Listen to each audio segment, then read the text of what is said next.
This is the Public Art Advisory Committee, Tuesday, May 9th, 2022 at 4:30 p.m.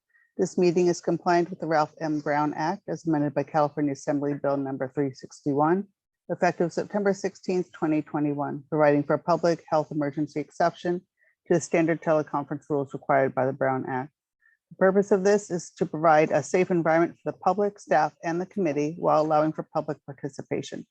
The public may address the committee using exclusively remote public comment options. The committee may take action on any item listed in the agenda.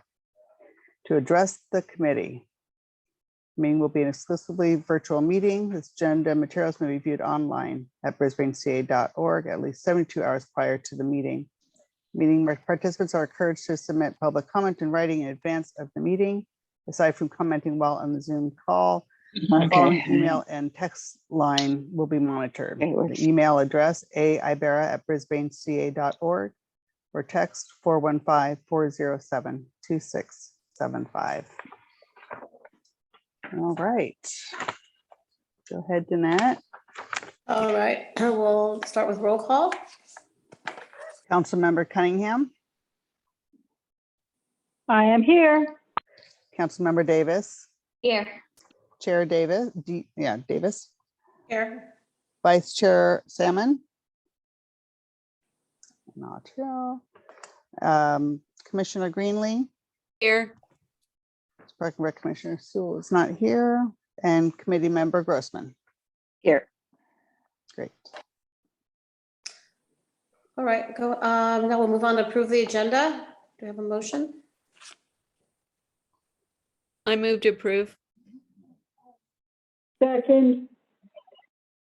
Okay. Great. To approve the agenda, Councilmember Cunningham.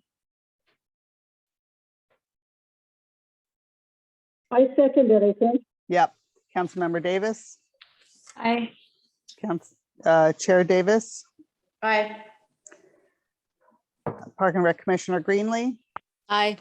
Committee Member Grossman. Yes. All right.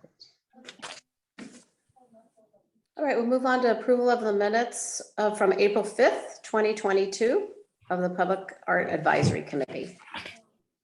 Have a motion? I motion to approve. Second? Somebody have a second? Second. Okay, roll call vote. Councilmember Cunningham. Aye. Councilmember Davis. Aye. Chair Davis. Aye. Park and Rec Commissioner Greenlee. Aye. Committee Member Grossman. I'm sorry, I don't know what we're voting on because I've been that's dealing okay. with this technical stuff. Whatever we vote The on. approval of minutes. Okay, yeah. I don't know that I saw them, but Okay. All right, great, thank you. All right, this time we'll move on to item B, presentations and discussion items. Item B is discuss the city's public art master plan.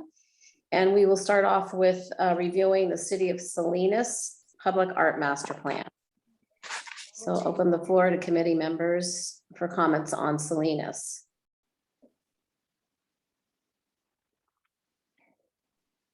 I'll start. Or, oh, hand raised, Beth. Okay. well, I'll just say that of the ones we've looked at, I thought that that one would provide a really great sort of model format for our town to kind of basically look at what they did and then personalize each of the sections that they did. I thought they laid it out really well. I liked how they explained the community engagement process and I think it was also really smart that they actually had sort of proof of everything that they did written out so that if anybody went like, wait a minute, how did this all happen? We didn't hear anything about it. We can go like, well, there was 1 bus tour, 3 workshops, 12 stakeholder meetings, 12 pop-up booths, an English survey and a Spanish survey with 729 responses. So I thought that was super smart and a nice way to kind of protect ourselves. I love that they had this sense of top values and top themes that probably came out of the stakeholder meeting, so that was really clear in there.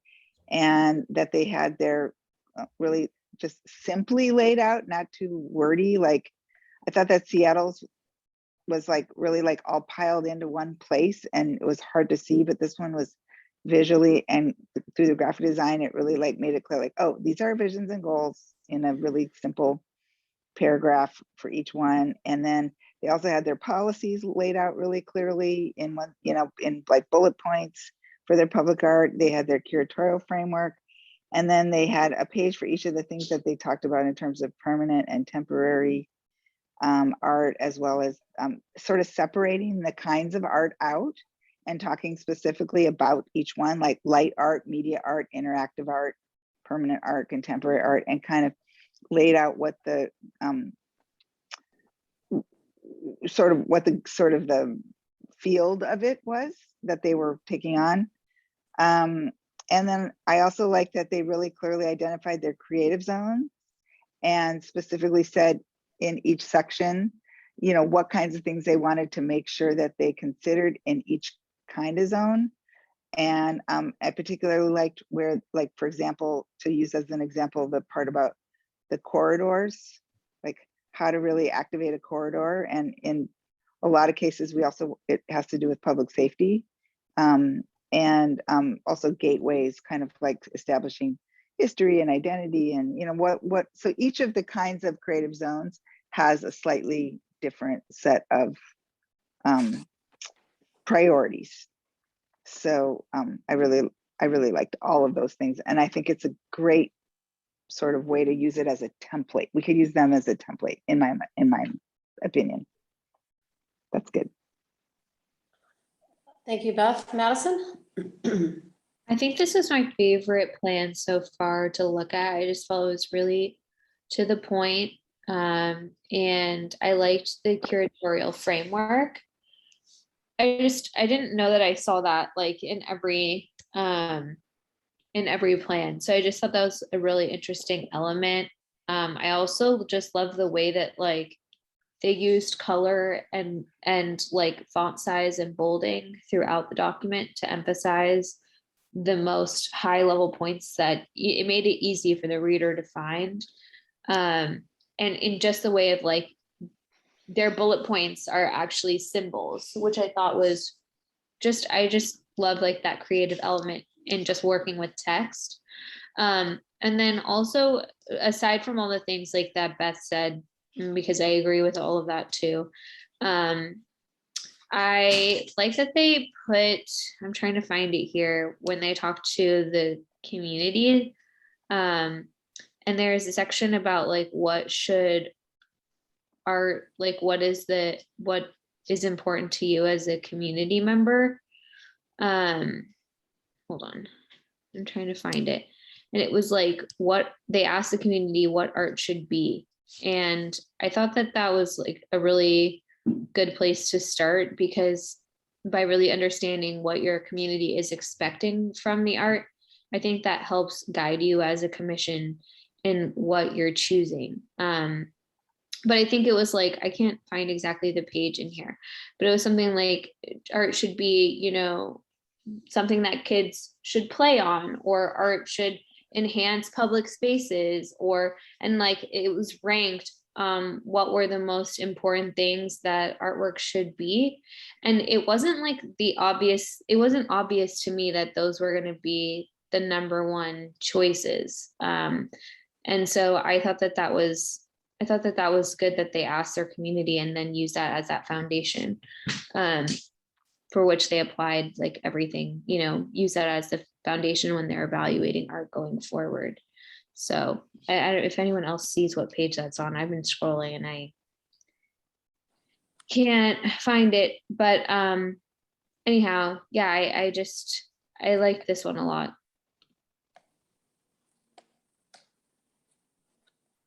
Lisa? Yeah, I also like Salinas a lot. My notes were that it was interesting that their population was very young, and they made a point of saying that, and mostly Hispanic. And it's wonderful that they really reached out to those communities and were really inclusive. It wasn't a top-down type of organization, which I think really appealed to me. And I think kind of reflects what we're trying to do on this panel, is to reflect the community. Anyways, I liked just the examples of some of their art that they had chosen and sponsored. I liked their underpass mural. I liked I just like some of their I like some of their art that they showed. I also like that they had lots of community input and that it was art made by the community. Now that's kind of different than what I kind of expect this, you know, like we haven't really talked about how or if we're going to include Brisbane artists when choosing the art that happens in Brisbane. You know, we've talked about hiring a consultant and putting it out there, but it seems like Salinas really nurtured their own artists. They were giving grants to local artists, and it seemed like they were involving their local artists a lot more, which I hadn't seen before, which I thought was really cool. Let's see. I also liked their creative zones, which was already mentioned. I thought it was interesting that they did the controlled graffiti, that was the controlled graffiti was something that they embraced. And, you know, we've had graffiti in this town forever, and some of it's really fabulous. I wonder if we, you know, the idea of graffiti that could be controlled is something that could be considered. And I like that there was art in their municipal buildings. I love that they have a creative arts center, you know. I think having a creative arts center in this town, and maybe not in this, you know, committee, would that be decided, but I really thought that was fabulous for their community to have that. They had galleries, they had multifunctional space, they had a multi-purpose theater, which I thought was fabulous. And they supported art being done in and around their schools, which I also think is great. So those are my notes. Oh, and I also just noticed that their budgetary items were very doable. It wasn't like they were spending scads and scads of money on certain things. They were spreading it around a lot. And I thought that was good. Thank you, Lisa. Karen, do you have any input?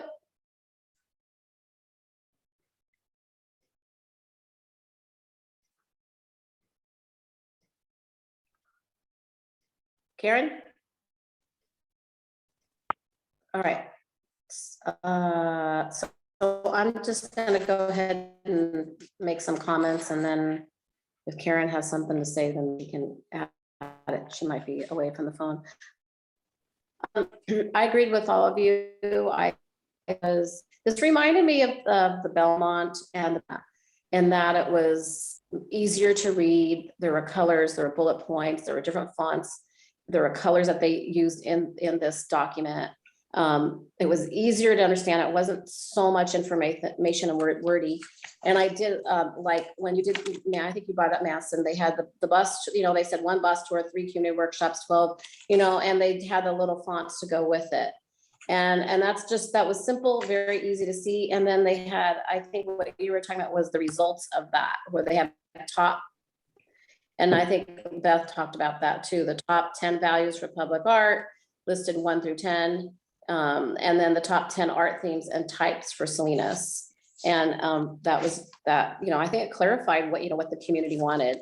And not to reiterate everything, I liked in the back how they had the chart, a little bit of what Lisa talked about, how they had the project name, the description, what zone it's in, and then the costs. And it was done in just such a really easy way. And it didn't take a bunch of pages and pages and pages to try to get through it. And then they talked about their selection, the artist selection, and what their strategies are, but in a very easy format, and that just about anyone can understand. So I would be in agreement that I like this style. Along with the Belmont and the Pasadena, it's very similar to me. So Oh, Any- I have one follow-up because I found that page. Oh, It, okay. it looks like they had like a really similar type of workshop like we did for Parkside and like has been done for Baylands too, which is the sticker method where you put your sticker on the things that you like. And I like that they actually took photos of the boards to put in here to document like what was actually done. And then even pictures of the whiteboards, like things, it looks like the graffiti art wall is like something that maybe came out of public feedback, which then became part of their plan. And yeah, like the top 10 values for public art is what I was looking for. And I really thought that it was interesting that number one was education. Because I felt like if for Brisbane, like our number one community value for public art was education, I'd be rethinking like all of the things that we have maybe pondered in the past. Like I would totally have rethought something totally different for the skate park if the number one value for our community would have been education. And I think that that just shows that, you know, there might be something that is a priority to the community that we don't even know about. And it's not until maybe you put, like, I would say if we were looking at the skate park, unity feels more like what that piece was about. And for Salinas, so this is Salinas, that'd be like a number 8 priority. And so I'm not saying that obviously the responses for Salinas would mirror Brisbane, but it's just interesting to have like that lens to look through when you're thinking about what a piece should be about, and how great is it to be able to give this type of document to a consultant that can look at this and then say, okay, based on these values, then I know what type of artists I'm going to pull that are going to meet what you're looking for. So I just like that, they really made clear all of the community input that they gathered, even just down to the screenshots or the photos of elements from that workshop, but not in a way that was an overwhelming amount of information. Mhm. All right. Any other comments before we move on to City of Seattle? Was Karen able to? I- There you are. Can you hear me now? Yeah. Yep. Oh, wow. Okay, so I was muting. I'm here. Okay, so on the top of my list of things that I wrote down was simplicity, which you brought up, Beth, and I think Lisa, you said that too. It is really nice that this document is written for everybody to be able to understand pretty clearly without having to be an art expert or some kind of other, academic relative to the arts. So to me, it looks like it would reach everybody. And I think if we can reach everybody in our proposals and our ideas and encouragement to join in on doing things, then, we got a win-win. But, just like Madison said on the Parkside plan, doing those public things, that was actually very well attended. So, maybe there are some of the things that we have to do as well. So I totally agree with what everybody said and love the idea that whenever we're moving forward with anything that's relative to art, of course, I think our local artists should be invited to participate in the process. Why not? I mean, it could be the best thing we've ever seen. So that's my comment. Thank you, Karen. Any other comments from the committee members? Lisa? Well, I don't know how that works. If we have an art consultant that is putting forth, more professional artists, and then we have local artists who maybe are not that or don't know that process that well. So I don't know how that works. And being a commercial artist myself, I have no idea. Maybe Beth can answer that question, but I do think it would help our local art community if they were reached out to as well, along with maybe whoever is brought to us by an outside consultant. Sure, I'd be happy to address that. Okay, Danette? Yep, go ahead, Beth. Okay, good. I was actually gonna just bring that up because, yes, I definitely love that about Seattle. I mean, about Salinas, that they were really thinking about how to incorporate their local artists. I think there's lots of different levels of ways that that could happen. And I think that the Seattle one, when we go into that more, we'll start to, there's a lot of things that this one was really simple, but Seattle, which is much more all encompassing because it's a bigger city and it has more aspects to all of the arts. For example, it has, 5 different art centers of, where they would be able to show art. That's something that we might want to think about. We're going to have a lot of money. At one point, I had made a proposal to UPC about creating the first ever environmental art museum out in the Baylands. They were really interested in that. There is no actually brick and mortar environmental art museum, and to have it on a theoretically cleaned up brown land would be pretty amazing, right at the gateway to San Francisco.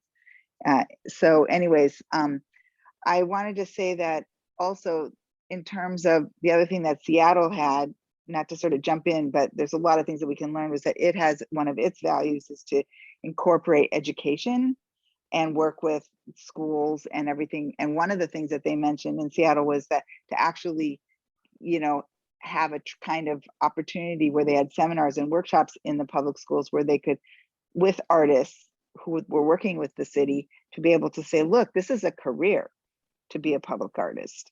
And this is what the path looks like. And so to start, they were making a point in the Seattle one to actually start developing the idea of public art as a career, as a field, all the way back in starting in elementary school, for one. For two, that Seattle had another part in their program about actually doing training sessions for emerging artists to help them understand the process of working in public art. I mean, these are kind of a really big thing that a big city can do. I'm not really sure how we can handle all of that kind of thing. It's really big, but I do think that it would be a really huge missed opportunity to not use our public art funds to help develop artists, young and emerging artists, to understand how to use public space to further what the kinds of things that Seattle were saying was art is a way to provide assistance with citywide initiatives, so that any art that they do in Seattle, and I think that Salinas is probably doing it too, although they didn't say it in this way, that they were considering this public art program as a way to further citywide initiatives such as growth, public safety, positive use of public space, as well as social justice issues, inclusion, houselessness, all those kinds of things. So anyways, I think that while the Salinas one and its beauty of being so simple and graphic and all that, I think we can use that as a template. I think that the things that were included in Seattle were also really important and need to be at least considered if there's a way that we can bring them into the scope of our work, knowing that Seattle's a big city with a lot more resources. But to be honest, I think we're going to have more money in our public art fund than Seattle does. So that's a huge responsibility too. Okay. Any questions about what I said?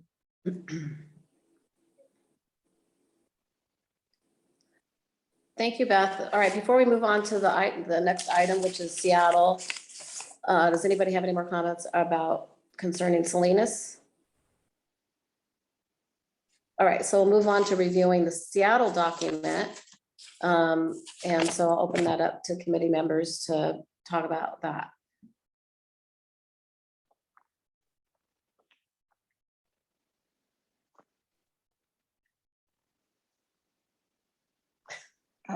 I guess I could go.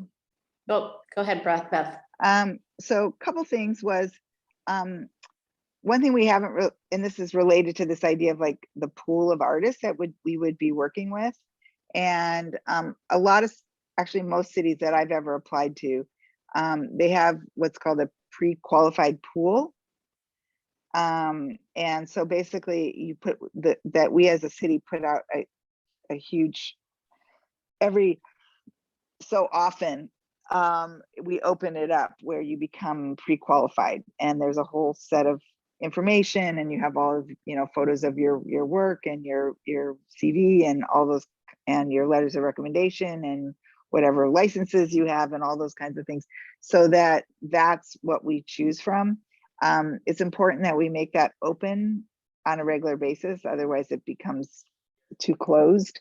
But often, I in fact, I have kind of never seen a city that didn't do something like that. So that's one thing.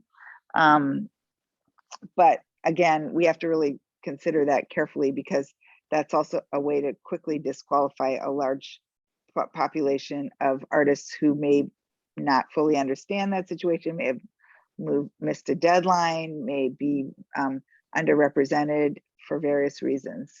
So anyways, Seattle does do that, as does San Jose and San Francisco and most of the cities that I've ever interacted with. So let's see.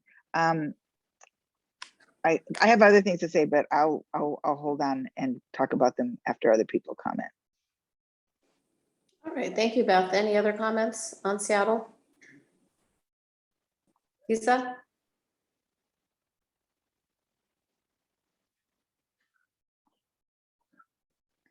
You're muted. Muted.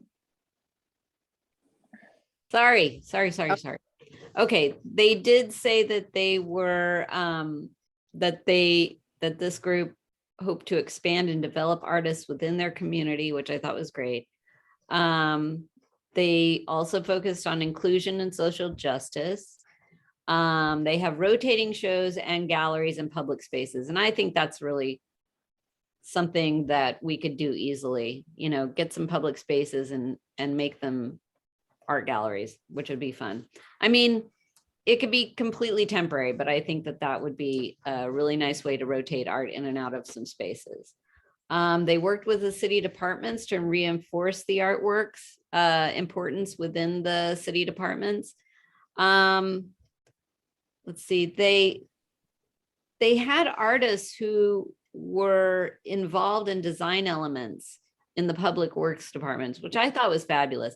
We talked about this, about partnering with our different departments, our public works, and maybe having the ability to have our artists consult with different phases of public spaces getting developed, or fixed, like lighting and railings and sidewalks and all kinds of things. You could throw an artistic overlay onto that, sponsored by the city. And I think that's what Seattle does. And I think it's great.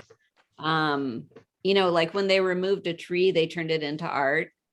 And, we removed our Christmas tree. I think we're turning it into a bench, but what if it was turned into art? I think that would be cool. There are wayfarer signs that were designed that the city needed to put up, and artists were hired to make those wayfarer designs more artistic in some way. Lighting designers, photography commissions. I thought that was fabulous. We have a lot of really talented photographers in town. It would be great if the city was able to commission photographs of the town for shows. That was fun. Oh, let's see. Art by students was a lot in there. Anyways, I'm going to shut up, but there you go. I liked a lot of their examples of art also. Art in public works, overpasses, sidewalks, infrastructure. I thought all of that was really interesting. And there you go. Oh, they also paid for buskers around the city. I thought that was fabulous.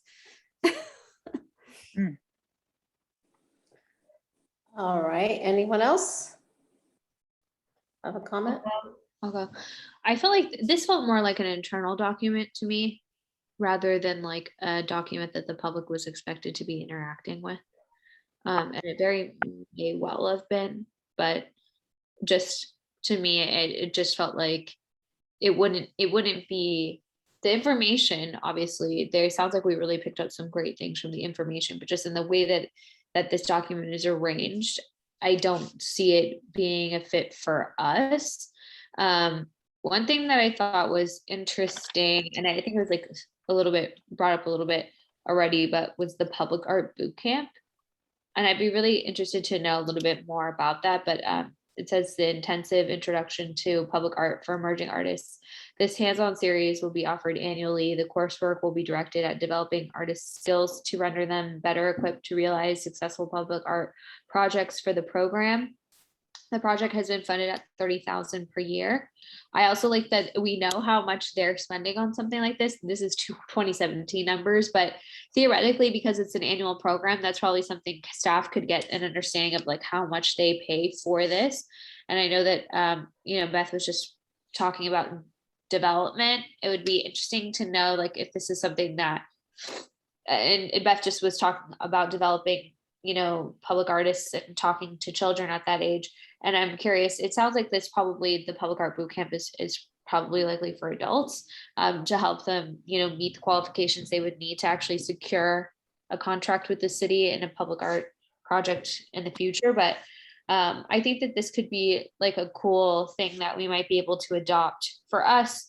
And it's nice when there's already a city who's figured out what an appropriate budget, at least for them to run the type of program that we can model off of and how it works.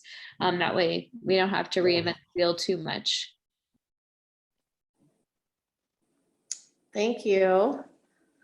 All right. Any other comments? Can you hear me? Yep, go ahead, Karen. Can you hear me? Yes. Okay, good. Sorry about that. I got the old mute, unmute thing going on again. So further to what Lisa said, because we're such a small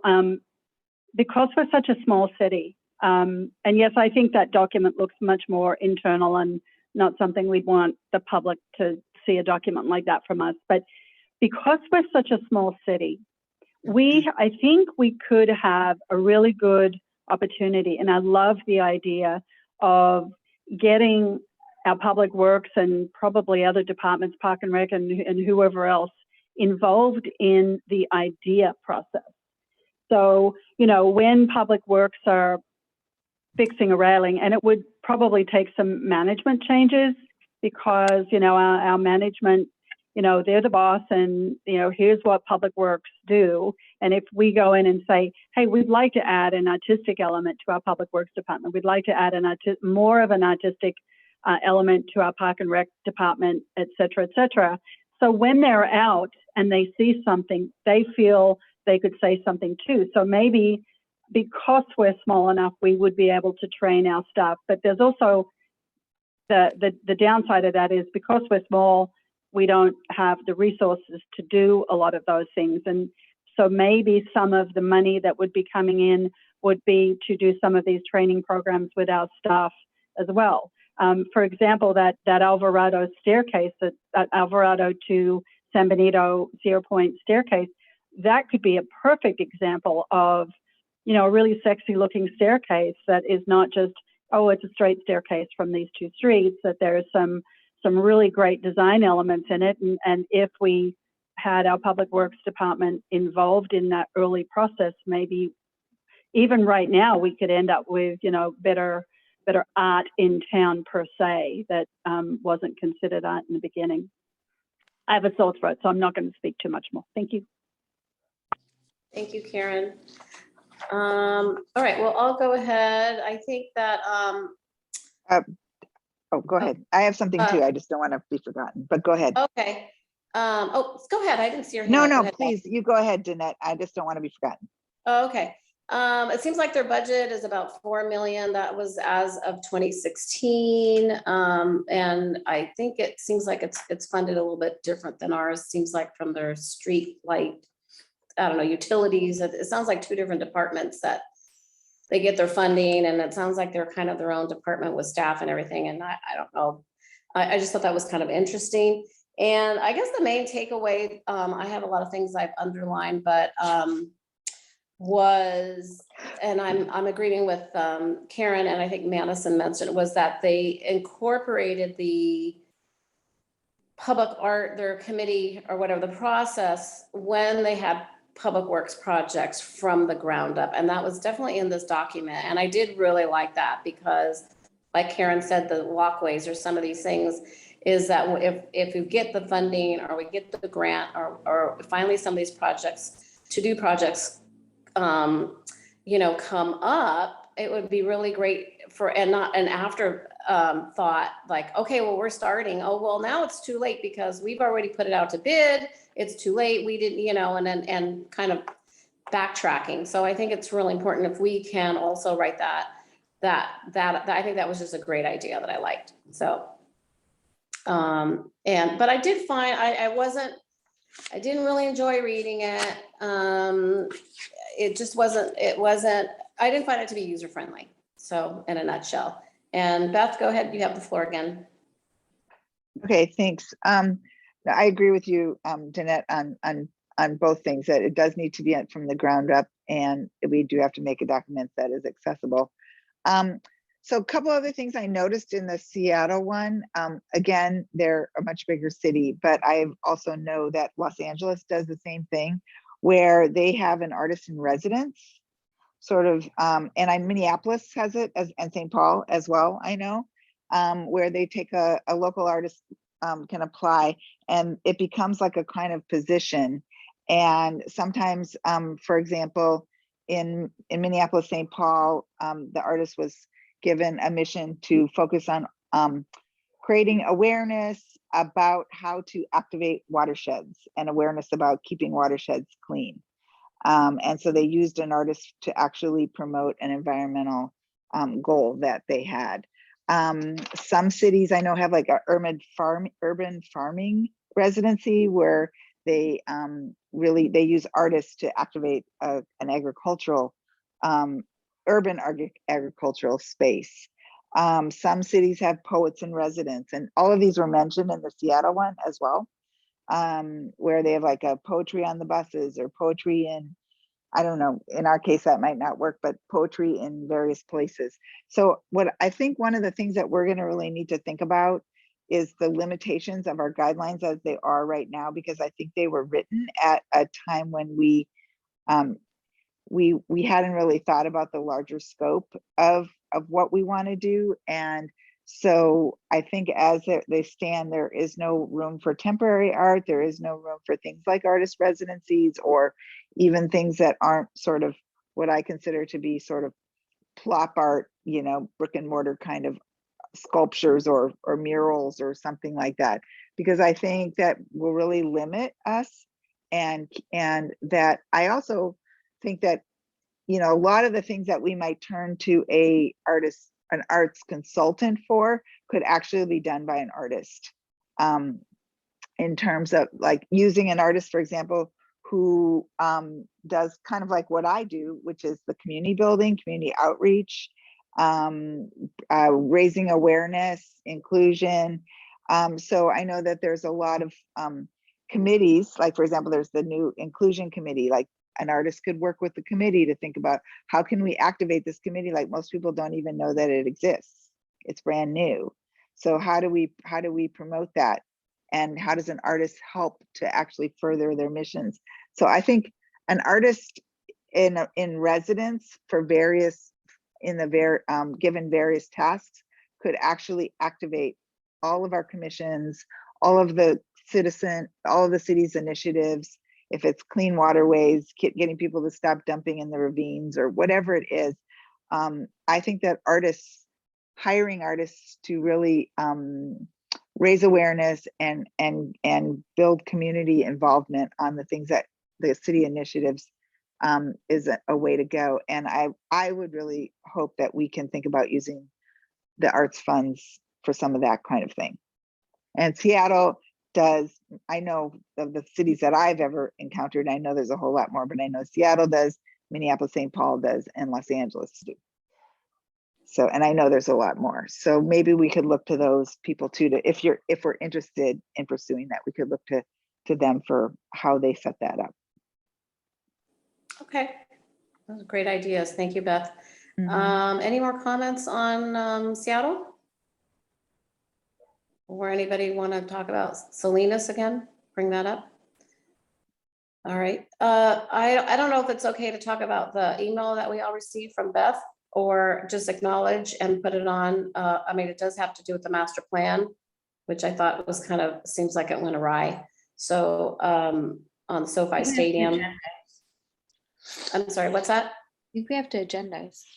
Okay, that's fine. So But if you staff, have, what is staff can weigh in? That it would need to be agendized because that wasn't a topic okay, on the agenda for today. maybe we could put it on our next agenda, that letter, and just have a kind of a brief discussion. I think it was very informative. And certainly concepts to look at and how we could not end up in a situation like that. And if you haven't had a chance to read it, read that email. Right, I think we could put it on the next, because like next agenda, you were going to talk about artwork, in the community park, and then you were going to follow up with a conversation with about the last master plan, and then have an overall conversation on the master plan. And I think we can include it as part of that. We could add it to the, we could just include it as part of the agenda. So that way we can add that to it. Okay, From what I'm hearing at the moment. I can't hear you. Oh, sorry. At the moment, do you want me to contact Belmont, Pasadena, and Salinas to see if I can schedule something for June or July for people to come in and talk to you? Because those are the three that seem to capture you the most at the moment. I think so. So that way, if I start, or the sooner I start trying to find people, I might have more opportunities to find dates, is what I'm thinking. okay. And the last one we have is May San I- Diego, correct?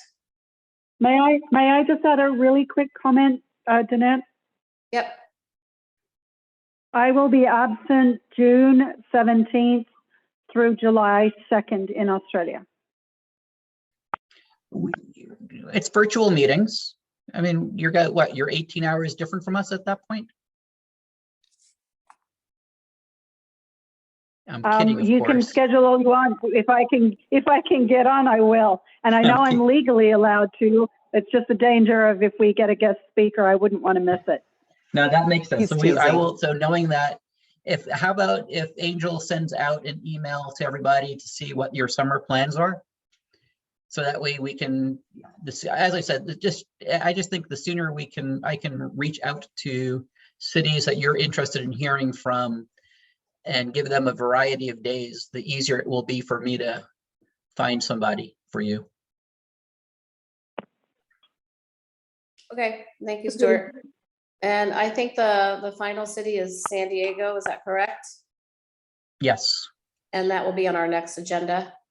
yes. Okay. Along with so the art at the community park. Yep. All right, before I move on, any other committee members like to speak on either of these plans? Okay, so at this point, I'll open it up to public comment. Okay, we don't have anyone in the meeting. Let me just double check. Yeah. I don't have any emails regarding our topics or anything to do with public art, and I didn't receive any texts.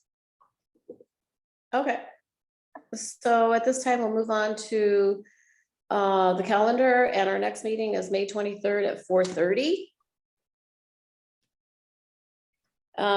Do we need at this time to pick the dates in June, or do we need more committee members to go ahead and do that? We could choose to, Or well, do you want to poll? I can send out that email about, summer plans or whatever. Okay, And we'll try to work on some like a June date before 6/17, obviously before Karen leaves. So we have like a couple weeks in there to try to find a good date for people. okay. Is Tom Sewell going to be joining us? Yeah, he couldn't today, but he plans, I think, on joining the next one. And I thought maybe Camille wasn't going to be here till the next one. Is that correct? That's correct. She has the BDW performance week this week. Oh, no, but next one, the 23rd, was she? She'll be also able to at- make that one, yes. Okay, okay, that's fine. All right, so at this point, I'll entertain a motion to adjourn, or do I just adjourn? You just do it, I think. Okay, so at this time, we'll adjourn the meeting at 5:20. Great.